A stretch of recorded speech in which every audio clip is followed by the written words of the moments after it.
Good evening and welcome to News Now on TV360. I'm Thelma Okoro. At least 23 people were killed and dozens injured after a suicide bomber blew up himself at a Muslim religious ceremony in northeast Nigeria, Yobe State, on Monday. The bomber joined the Shia procession marking the ritual of Ashura in Potiskum town and blew himself up. No group has said it carried out the attack, but suspicion is bound to fall on Muslim group Boko Haram, which denounces Shias, a minority in Nigeria, as non-Muslims. Potiskum is in Yobe State, and it's one of the 3 states where Nigeria's President Goodluck Jonathan imposed a state of emergency in May 2013 after vowing to crush the insurgency. Still in the northeast, the National Emergency Management Agency NEMA says it has recorded no fewer than 10,496 internally displaced persons in 5 camps following the recent attacks on Mubi town by Boko Haram insurgents. In a statement released Monday, the agency added that many more people were still pouring into Adamawa state capital, Yola, from towns attacked by Islamic militants. NEMA, however, said it would continue in its provision and distribution of relief materials to the troubled states of the northeast to ensure the basic needs of the displaced persons are taken care of. Borno State government Monday said all public schools in the state will reopen on the 17th of November. The schools were shut down early in the year due to the security concern, especially as a result of the activities of Boko Haram sect in the region. Chairman of the 19-man committee on the resuscitation of primary school education in the state, Dr. Mohammed Dongel, said measures to safeguard the schools have been put in place. He added that the government had taken extra measures to encourage pupils to return to ensure friendly atmosphere for teaching and learning. Dongel, however, said only primary schools reopen while secondary schools will remain closed until internally displaced persons taking refuge in the schools were relocated. The Economic Committee of West African States, ECOWAS, has said 2020 is the deadline for the use of single currency in the region. Speaking during a meeting of the Commission on Strategic Planning Framework for 2016 to 2020 on Monday in Calabar, head of ECOWAS National Unit for Ghana, Bonaventure Ajavo, said, in spite of language difference, that is French, English and Portuguese, the Commission will ensure a single currency note in 2020. Ajava, who is also the chairman of the meeting, said the currency would facilitate movement of people and communication in the region. According to him, after the committee work, the implementation would be solely on the ECOWAS head of states.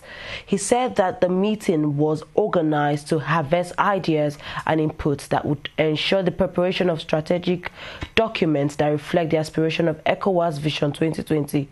The Vision 2020 seeks to create a borderless, peaceful, prosperous and cohesive region built on good governance. Nigeria's federal government has said Western nations are stalling on investing in the country's power sector. According to the Minister of Power, Professor Chinedu Nebo, a large percentage of foreign investment in the sector is from Asia, while America and Europe have not shown the desired commitment to invest in the industry. In a statement issued Sunday by his technical assistant on media, Sonny Iwanugo, the minister said the U.S. and indeed the entire West must show more interest in Nigeria's power sector, stating that while the big financial interventions in the sector had come from Asia, America and Europe had been lethargic. This, Nebo said, must change for the West to benefit from the dividends of a full-grown electricity market, adding that investors had no reason to fear as their investments were adequately protected. We'll take a short break now. When we come back, News Now continues. Hi, my name is Dario Adene, but my friends and my fans do call me D1. And I'm quite excited. I'm very, very excited about the All Africa Music Awards coming up shortly. It's a big thing, it's a big deal, and I want to encourage all Nigerians, I want to encourage all Africans to rise up and support it. It's our thing, it's our own, so we should embrace it, we should support it, and we should encourage it. Look forward to seeing you there.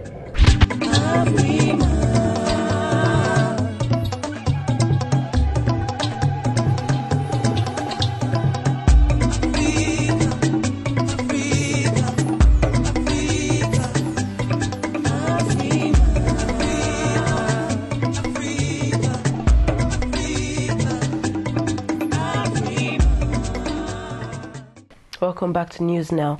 To foreign news, Burkina Faso's military has said it will install a transitional government days after it seized power as President Blaise Compaoré resigned. The move came after soldiers had fired shots at the state TV station and barricaded the capital's main square as thousands of protesters demanded the military give up power. At least one demonstrator was killed in Sunday's clashes. The UN has also condemned the military takeover and threatened sanctions. Mass protests first erupted last week when longtime leader Compaoré attempted to extend his 27-year rule following days of anti-government protests. He eventually quit on Thursday. Part of the parliament building was set on fire and the president fled to Ivory Coast. The army named Lieutenant General Colonel Isaac Zida as leader of a transitional government on Saturday. However, thousands of protesters gathered on Sunday in the capital, Ouagadougou, demonstrating against the army.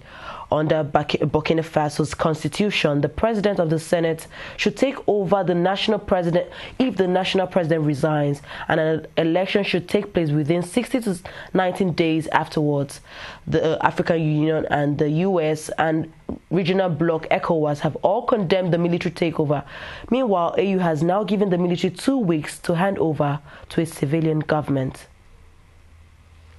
UN Secretary General Ban Ki-moon Monday warned against all unnecessary quarantine against health workers across the country over the deadly Ebola virus in West Africa.